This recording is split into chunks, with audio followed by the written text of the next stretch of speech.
There is a man in New York City who built walls so high that no one, not his business partners, not his lawyers, not the women who tried, ever got past them. And there is a woman who walked into his home carrying a name that wasn't hers, a grief she never showed, and a mission that had nothing to do with love. She came for the truth. She came for justice. She came prepared for every obstacle. What she didn't prepare for was the dog, because the moment she crossed that threshold, the most feared animal in that penthouse, the one that had sent 3 employees running and left a 4th in tears, walked straight to her, lowered his enormous head, and lay down at her feet. And the man watching from the top of the stairs felt something shift inside him, something that hadn't moved in years. He didn't know her real name yet. He didn't know what she was looking for. He didn't know that the danger already circling them both was closer than either of them could imagine. But Hanul knew, and Hanul was never wrong. If this is your first time here, welcome. Hit that subscribe button so you never miss a story.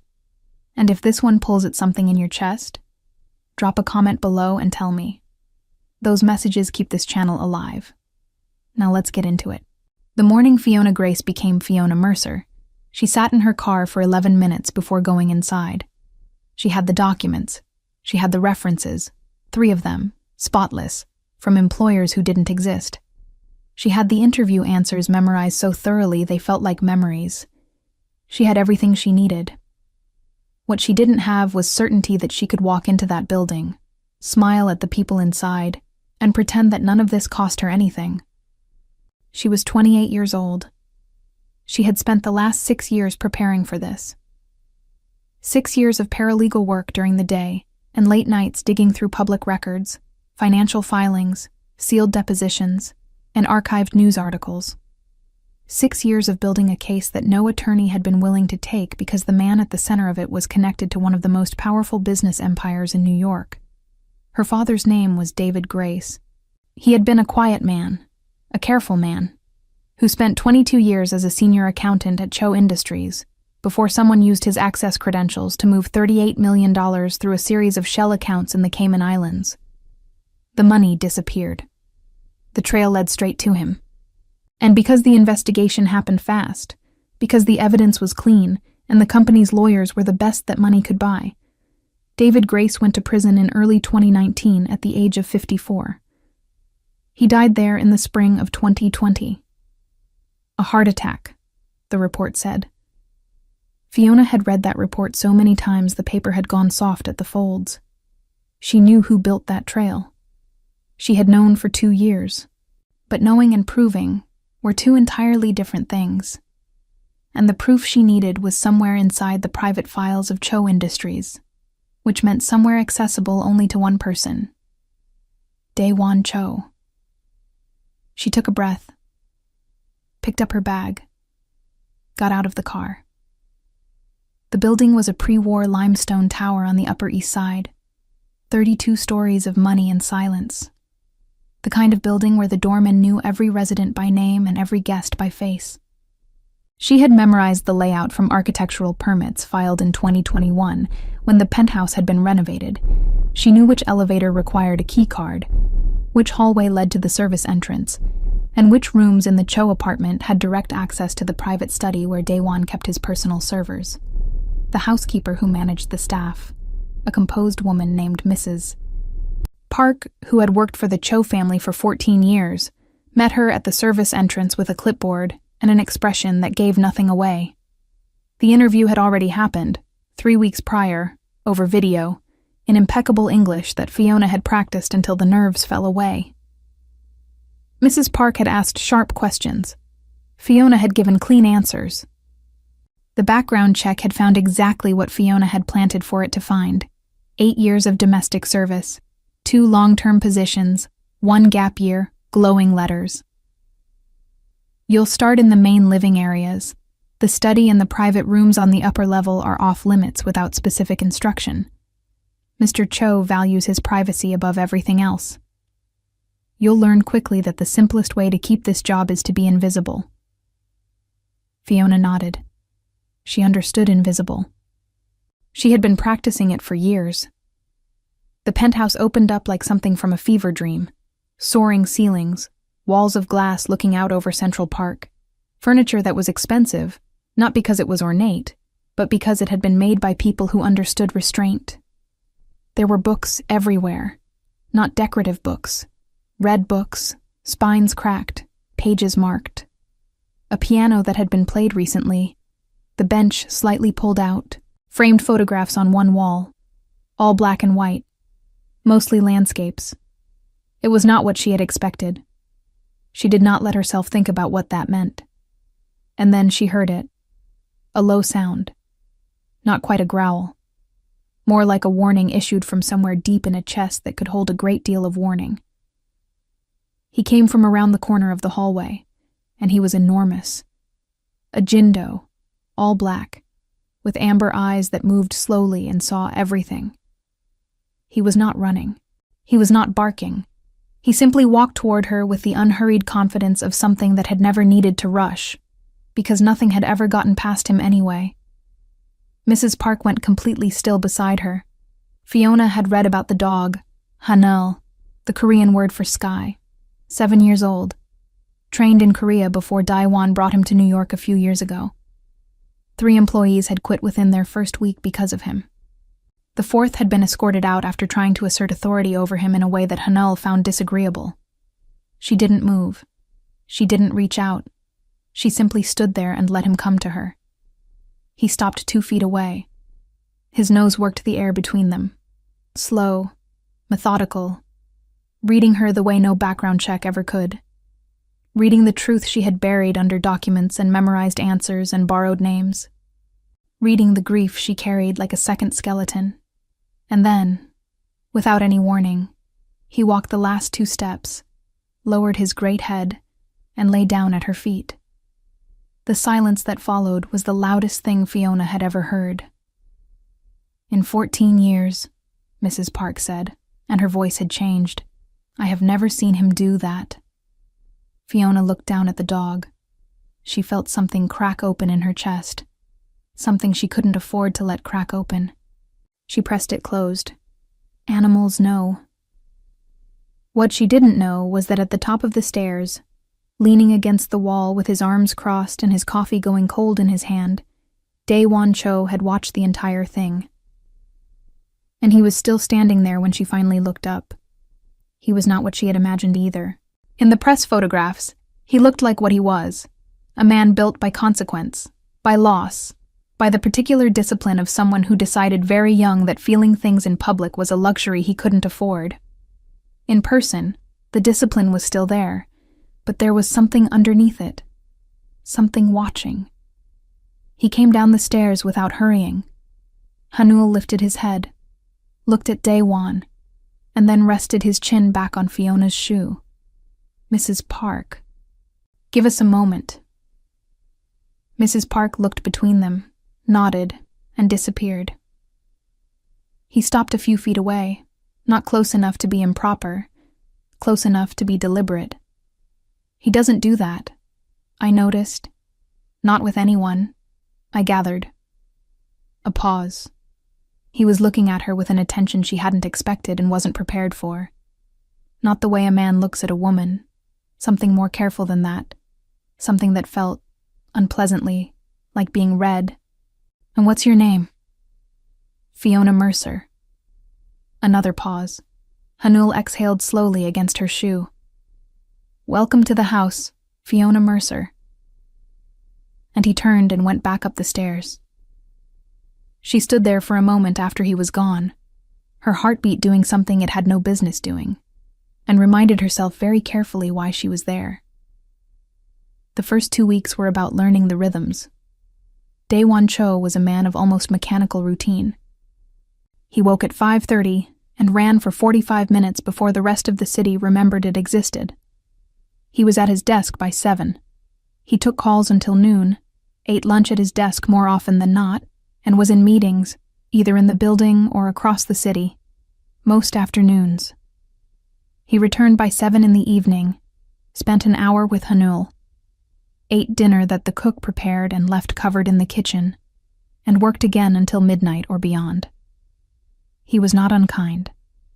He simply existed in a frequency that most people couldn't locate. He said good morning when he passed her in the hallway. He said thank you when she brought the mail. He did not make small talk, did not fill silences, did not perform warmth for the sake of making someone else comfortable. Fiona found this, in spite of everything, easier to be around than warmth would have been. She was good at her job. She had made sure of that, not just as cover, but because she was constitutionally incapable of doing anything halfway. The main living areas were impeccable. She learned the household preferences quickly, anticipated needs before they were spoken, and stayed exactly as invisible as Mrs. Park had instructed, except with Hanul. Hanul had decided that wherever Fiona was, he would be nearby, not underfoot, not demanding, just present, watching her with those amber eyes as if she was a puzzle he had already solved and was simply waiting for everyone else to catch up. She talked to him when no one was listening, told him small things, the name of the street where she grew up in Brooklyn, the way her father used to make pancakes on Sunday mornings with too much vanilla, the sound of his voice when he called her his best girl. She did not cry. She had not cried in 6 years. She had converted all of it into fuel, and the engine had not stopped running since. The study was on the upper level, at the end of a hallway she was not supposed to enter without instruction. She had not tried to access it yet. She was waiting, the way she had learned to wait, not passively, but with intention. Building trust, building invisibility, becoming part of the furniture until the moment when the furniture could move freely. But something she hadn't accounted for was getting in the way. Daewon Cho kept noticing her, not in any way she could challenge or name, just noticing. She would be replacing the flowers in the front room and become aware that he had paused on his way to the kitchen, not quite stopping but slowing.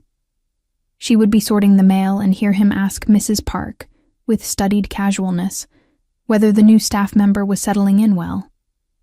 She came into the library one evening to return a book she had moved while dusting, a worn copy of a Chekhov collection, in Korean, and found him already there. You moved it, not accusatory. Curious. I put it back in the wrong place. I'm sorry. It belongs on the 3rd shelf. He said nothing. She crossed the room and slid it back into its space. When she turned around, he was looking at the shelves with an expression she couldn't decode. My mother used to read that. It sounded like something that had escaped rather than been offered. She didn't know what to do with that, so she said simply, "It looks well loved," and left before either of them could make anything more of it.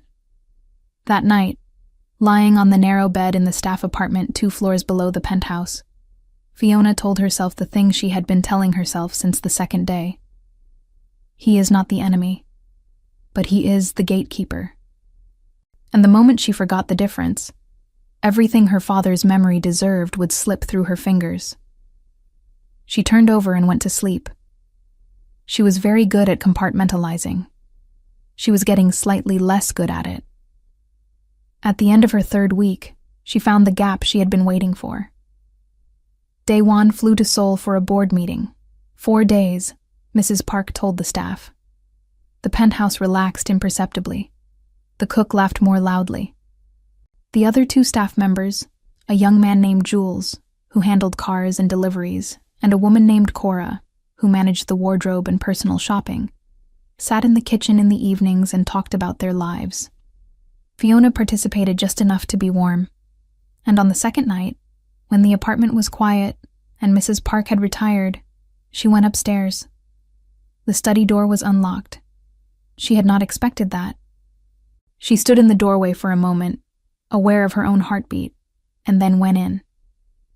The room was lined on 2 sides with shelves, physical files, binders, folders organized by year, going back to 2002. The desk held 2 monitors and a closed laptop. She did not touch the laptop. What she needed was older than that. She found the 2018 files in a cabinet on the left wall. Her hands were steady. She had trained them to be steady. The files were dense: financial reports, board minutes, internal correspondence. She photographed what she could with her phone, quickly and methodically, moving through the folders.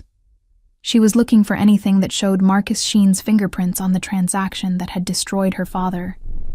An internal memo, a chain of authorization, an email that shouldn't have been printed and saved, but that someone, her father, maybe, who had been careful in his own quiet way, had printed and saved anyway. She didn't find it that night, but she found something. A folder, misfiled in the back of the 2018 cabinet, labeled simply with initials she didn't recognize. J. H. C. Inside was a correspondence thread between Marcus Sheen and someone identified only as a consultant, discussing payment for discretionary services in 2023, a year before Daewon's father, Jae-hyun Cho, died of a heart attack. Fiona photographed every page. She put the folder back exactly as she had found it, left the room, went downstairs, sat in the dark kitchen for a long time with Hanul's head in her lap, and thought about what it meant that the man she had come here to expose might have done something far worse than frame her father. Daewon came back from Seoul quieter than he had left.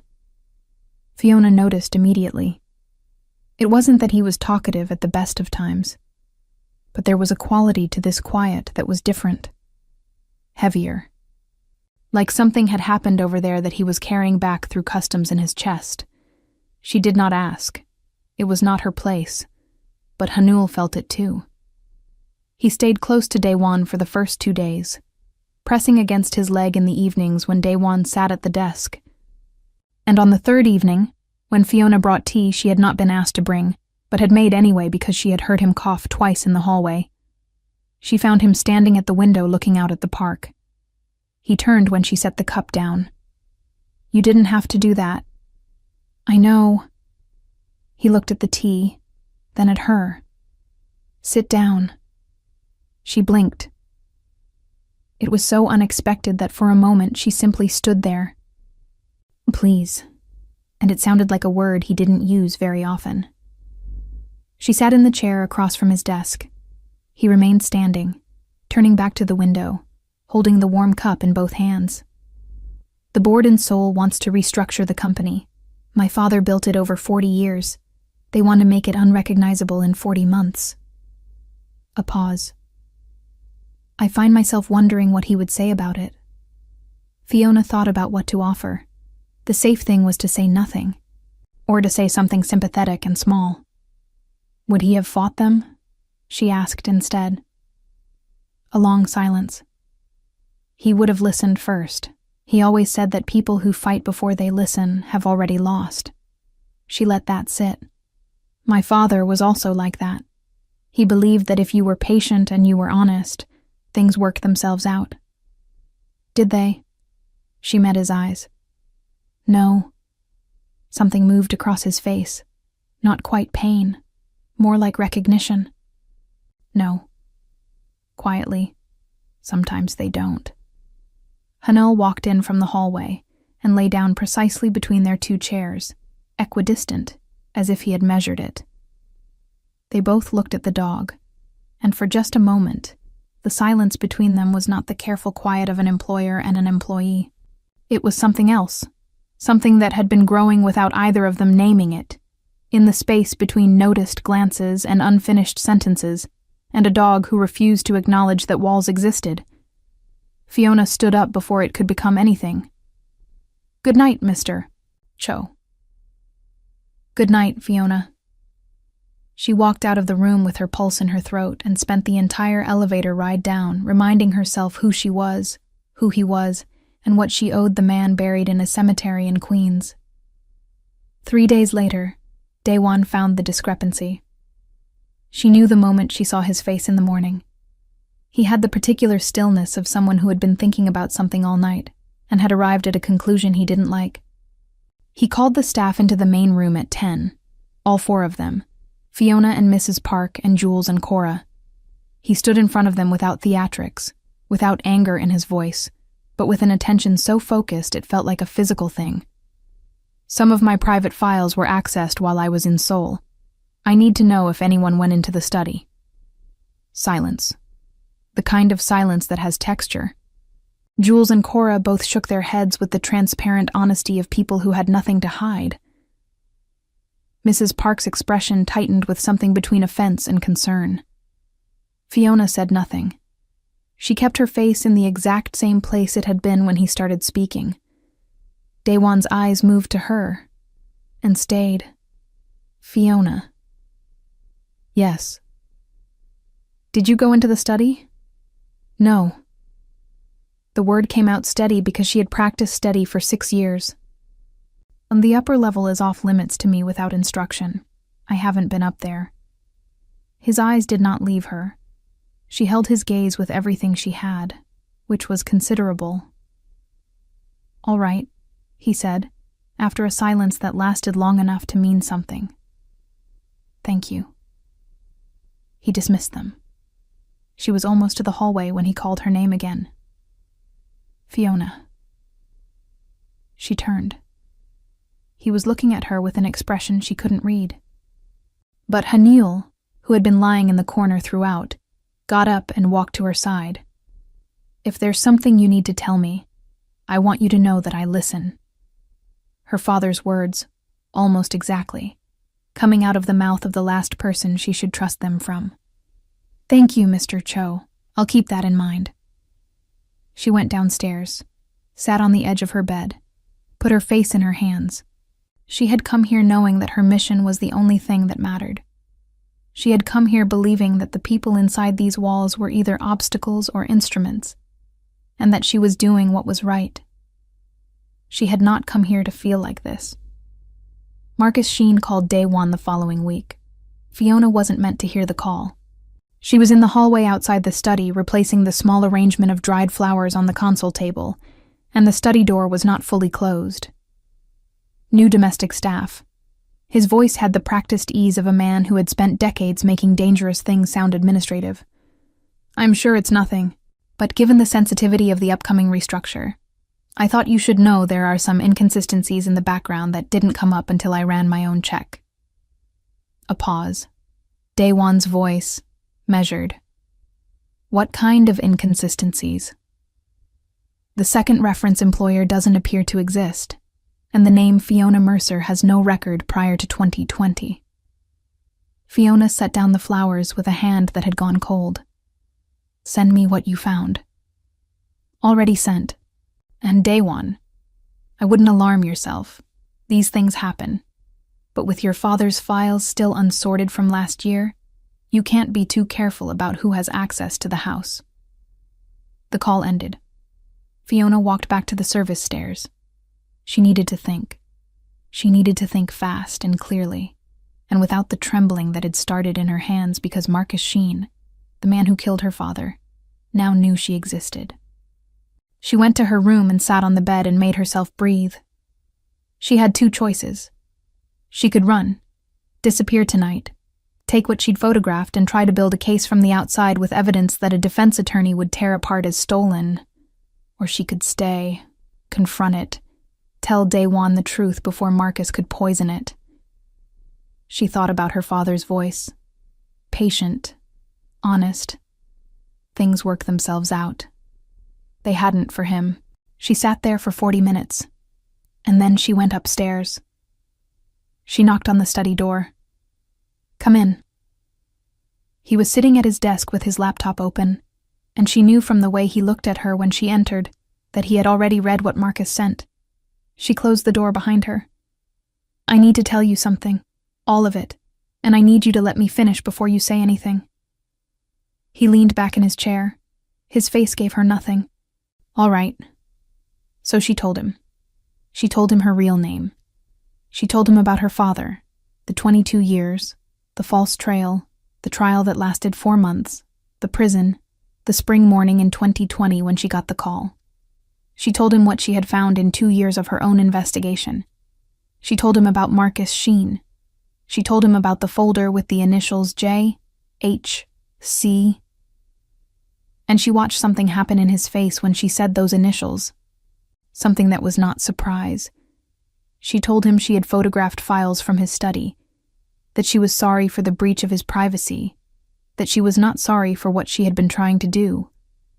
She told him everything except the part where she had stopped being able to look at him without something pulling in her chest. That part was hers. When she finished, the room was so quiet she could hear the city outside. Daewon did not move. His hands were flat on the desk. His expression was unreadable in the way that, she now understood, meant he was feeling something very large. J-H-C.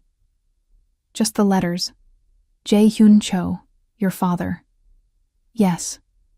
A pause that held tremendous weight.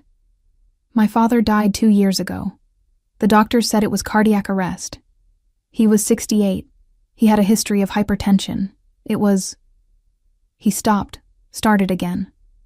I never fully believed it. She said nothing. He stood up, walked to the window, stood there with his back to her for a long time. You came into my home with a false name. Yes. You went through my files. Yes. You lied to me. Yes. She kept her voice level. I lied to you about who I am. I did not lie to you about anything else. Another long silence. When he turned around, his face had settled into something she recognized. Not anger. Grief. Disciplined into composure. You should go to your room. We'll speak in the morning. She went. She did not sleep. Neither, she suspected, did he? The attack came at 2 a.m. She had gone out. A mistake, she would know in hindsight. But she needed air, needed to walk, and she had taken the service elevator to the parking level, intending to go outside for 20 minutes. The man was waiting by the far wall. She didn't hear him until he was close, and by then, there was no room to run. He was not there to kill her. He was there to deliver a message with his hands. The kind of message that Marcus Sheen sent when he wanted to remind someone how vulnerable they were. She fought back because she had learned a long time ago that going still was the most dangerous thing you could do. She got a knee up. She got her elbow into something solid. She screamed. The security camera footage later showed that the man ran when the elevator opened, because Daewon had heard the scream from the lobby, where he had been standing in his coat, clearly about to go somewhere or just returned from somewhere, and he had run toward it. She was on the floor when he got to her, one hand pressed to her ribs where something had connected hard. The pain was substantial. He crouched down in front of her, and for the first time since she had known him, the composure was entirely gone. His face was open in a way that clearly cost him something. Where are you hurt? Ribs. I'm okay. I'm okay. You are not okay. He was already pulling out his phone. Daewon. It was the first time she had used his name without the formal address. It came out without her permission. He looked at her. His hand was on her shoulder, steadying. I'm sorry. I'm sorry I lied to you. I'm sorry I'm sorry. Stop. Not unkindly. Stop talking. Let me get you help. The hospital was quiet at that hour. 2 fractured ribs, a bruised shoulder, lacerations on her palm where she had caught herself on the ground. The doctor explained it to her clearly. She heard approximately half of what he said, because Daewon was sitting in the chair in the corner, still in his coat, absolutely still, and she was thinking about the expression on his face when he had found her on that parking level floor. When the doctor left, the silence came back. Marcus sent him, I know. You believe me. I believed you before he confirmed it. He looked at the window. And when you told me about the folder, the initials, I had already been asking questions about my father's death for 18 months. I had not found any answers. You walked into my house carrying the beginning of an answer. She let that land. Why didn't you say something? Tonight, in the study, when I told you everything. Why didn't you say you already suspected? Because I needed to think.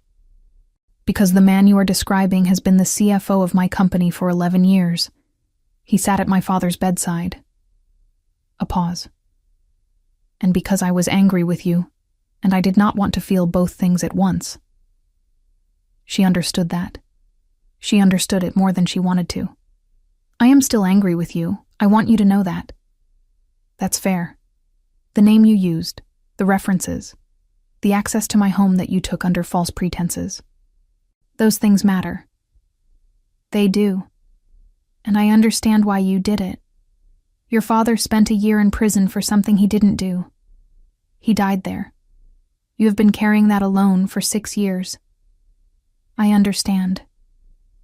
His eyes held something that was not softness exactly, but was related to it. That doesn't mean the anger goes away. I know. I'm not asking it to. He stood up, put on his coat. Get some rest. I'll have Mrs. Park bring you what you need in the morning. He was at the door when she said his name again. He turned. She looked at him from the hospital bed. This man who had been betrayed by the person closest to his father, who had been carrying his own grief in that disciplined, contained way for 2 years, who had a dog that had lain at her feet on the first day as if it already knew. The folder I photographed.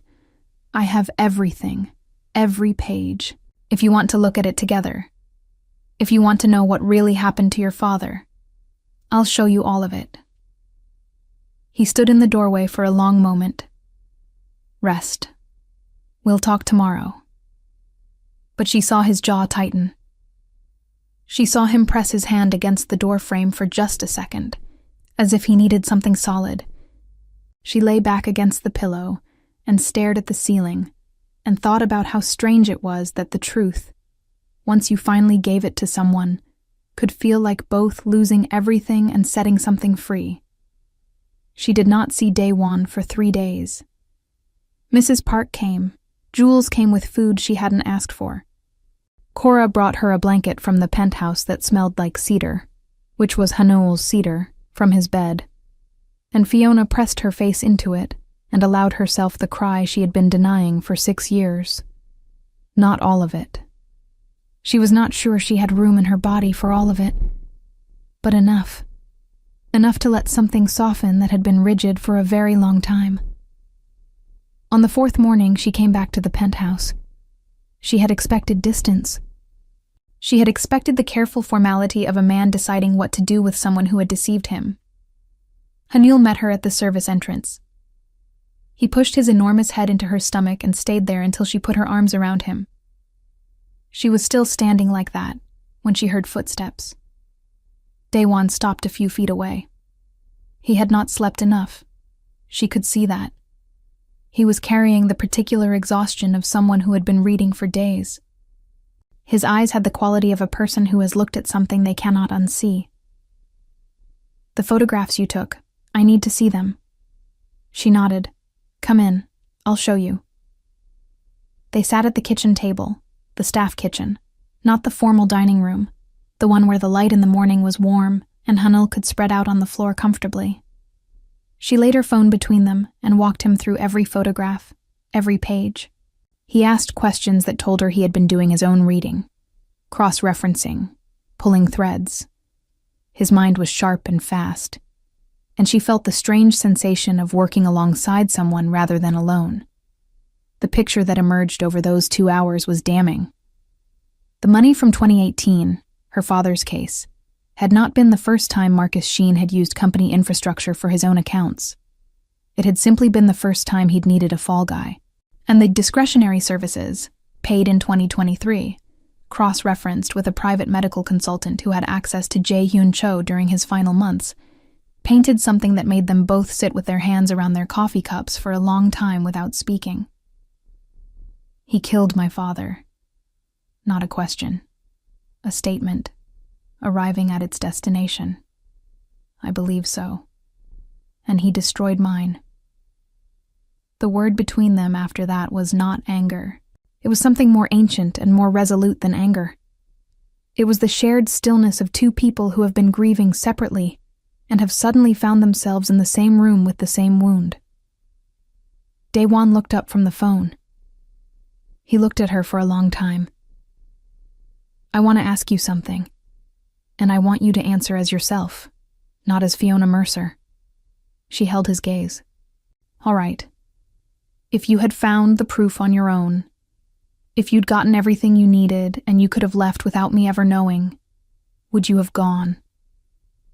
The honest answer arrived before she could manage it. 3 weeks ago, yes, I would have taken everything and walked out and never looked back. She paused. I don't know what I would do now. He was quiet. Hanul's tail moved once against the floor.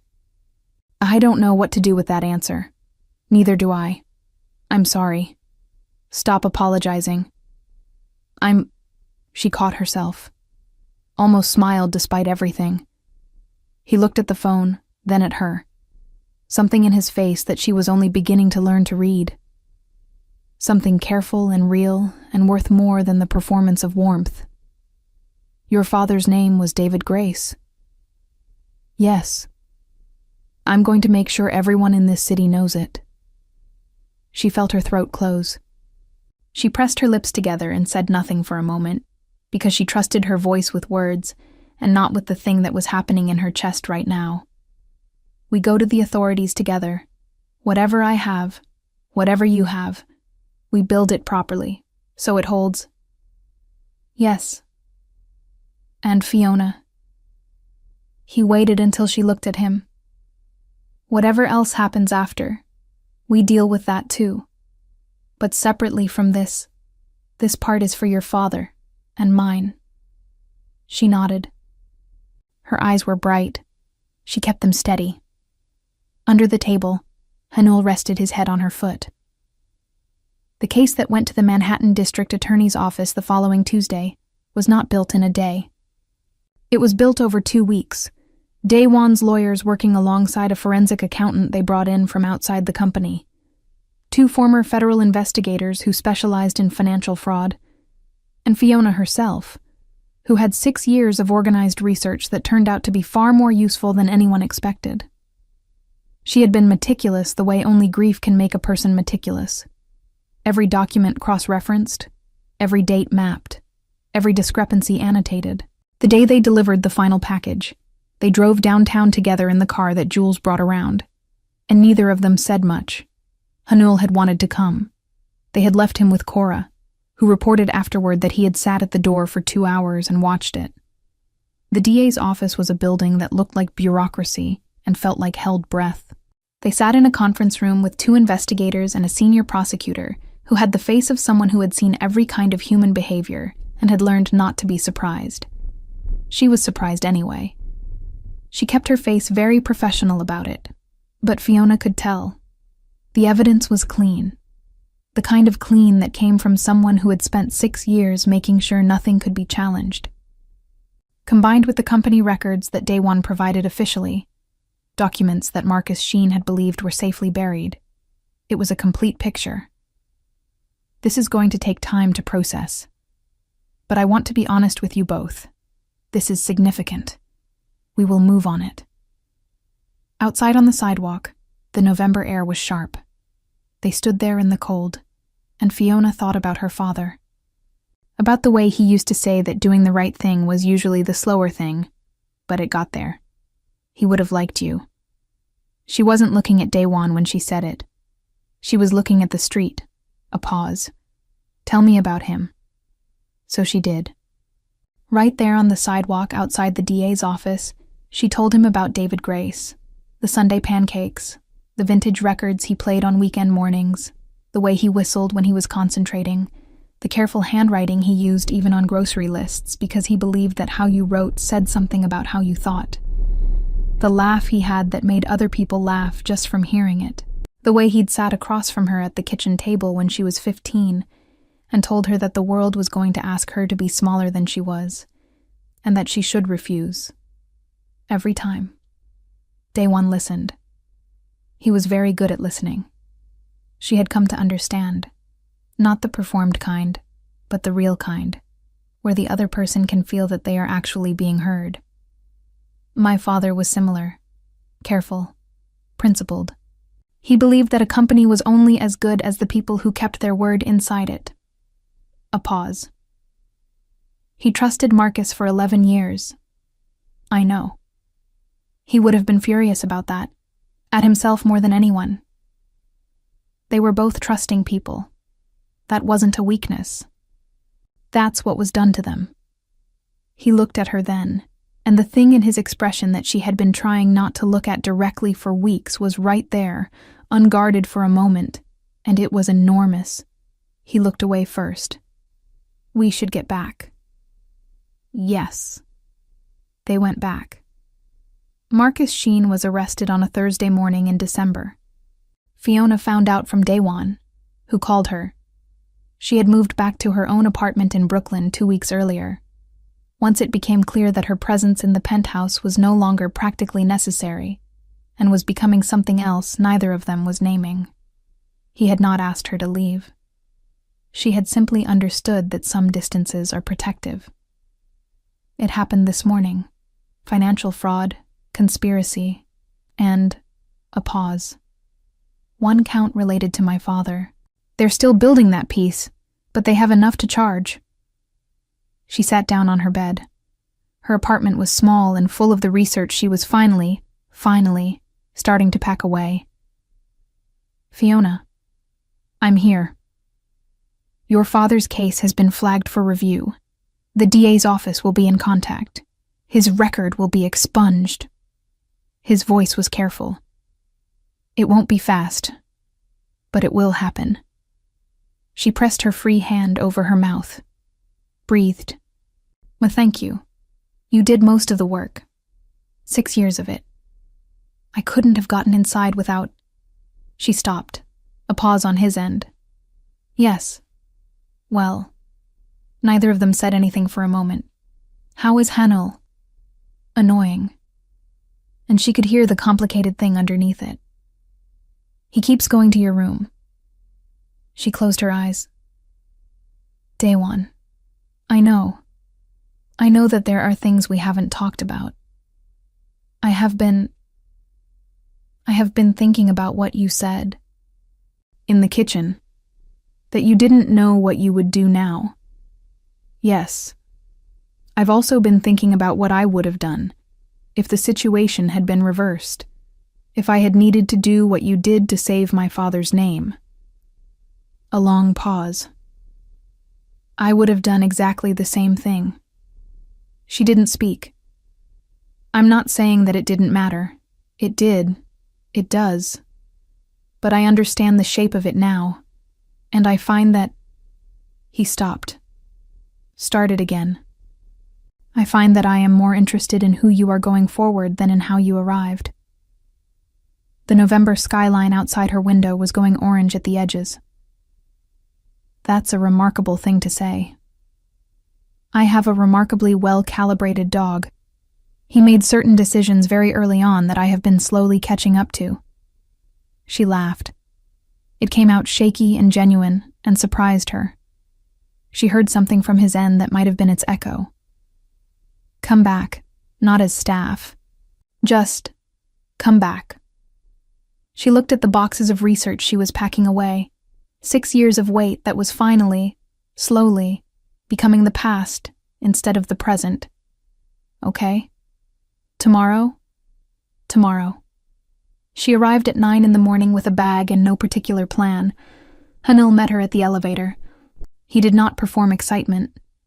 He simply stood there and looked at her as if she was exactly where she was supposed to be, which she suspected he had known from the beginning. The penthouse was full of winter light. The park outside had gone bare and silver gray, and through the wall of glass it looked like a painting of itself. Daewon was in the kitchen. She stopped in the doorway. He looked up. There was a moment, the kind of moment that has been waiting for a long time to arrive, where neither of them said anything, and everything that had happened between them was present in the room. The false name and the grief and the dog at her feet on the first day, and the parking garage floor and the kitchen table, and 6 years of a woman refusing to stop, and 2 years of a man refusing to believe a lie he'd been handed. All of it, in this one ordinary winter morning in a kitchen where the coffee had just finished. You're here.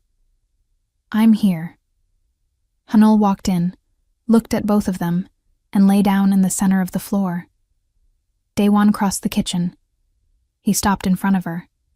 He lifted his hand and touched her face. Just once. Just for a moment. With the kind of care that belongs to someone who has learned the cost of carelessness. Fiona Grace. Like he was trying out the sound of it. Yes. He smiled. It was small and real and changed his whole face. Good morning. Good morning. And that was all. And it was everything. Outside, New York continued at its merciless pace. Cases moved through systems and courts. Names were restored. Families, the ones still living, slowly learned to breathe without the weight they had been carrying. The world went on being the world, imperfect and complicated, and full of people trying to do the right thing in the wrong circumstances. Inside the penthouse, a dog lay on the kitchen floor with his eyes half closed, radiating the deep satisfaction of an animal who had known something important the moment it walked through the door, and had simply been patient enough to wait for everyone else to catch up. He had always known. And he had never been wrong.